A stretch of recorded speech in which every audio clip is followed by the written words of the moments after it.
वेद सरस्वती भाग 126 जल विचार वैद्य दिलीप गाडगीळ पुणे। जल के बारे में काफ़ी गलतफहमियाँ समाज में दिखती है, तो मूल ग्रंथ में क्या लिखा है ये देखना बेहतर इस प्रकार का होगा। पानीयम पानीय प्राणिनाम प्राणाः विश्वमेव च तन्मयम्। पानीय या जल ये सभी जीव मात्रों का प्राण इस प्रकार का है। जल के बिना कोई जी नहीं सकता। शायद आहार के बिना 10, 12, 15 दिन आदमी निकाल सकता है, लेकिन जल के बिना 4-5 दिनों से ज़्यादा जी नहीं सकता। और विश्वमेव च तन्मयम्, और पानी जो है, विश्व जो है वो पानीमय जलमय इस प्रकार का है। ये एक महाभूतों में से एक है जो हमारे जीवन के लिए अत्यंत आवश्यक इस प्रकार का होता है। और जितनी बहस आहार के बारे में की जाती है, उतनी ज़्यादा बहस पानी के बारे में नहीं की जाती। और वैसे लोगों को लगता है कि पानी के पचन की कोई आवश्यकता इस प्रकार की नहीं होती।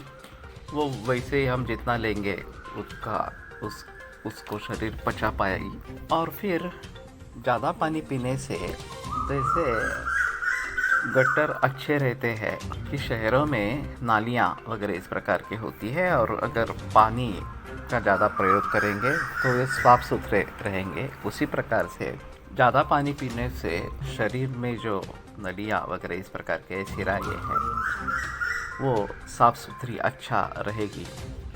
और इसलिए पानी ज़्यादा पीना है, कम से कम 5 लीटर पीना है वगैरह वगैरह इस प्रकार की काफ़ी गलतफहमियाँ मौजूद है। तो वास्तव क्या है? वाग्भटाचार्य का सूत्र है ऋते शरद निदागाभ्याम पिबेत स्वस्थोपि चाल्पशः, कि शरद और ग्रीष्म, ये जो गर्मी का मौसम और अक्टूबर हीट का मौसम, इन दोनों को छोड़कर स्वस्थोपि चाल्पशः जलम पिबेत, स्वस्थ व्यक्ति को भी थोड़ा ही पानी पीना चाहिए। अब बात यह है कि थोड़ा का मतलब क्या होगा। इस प्रकार से जल का एक वेग निर्माण होता है, तृष्णा हमें होती है, और जब प्यास लगती है तो पानी पीना ये सबसे उचित इस प्रकार का है, क्योंकि उसकी आपूर्ति होनी चाहिए। लेकिन तृष्णा और पिपासा इसमें अंतर है। पातुम इच्छा पिपासा, पीने की इच्छा ये पिपासा है, उसमें तृष्णा हो ही ऐसा नहीं बता सकते।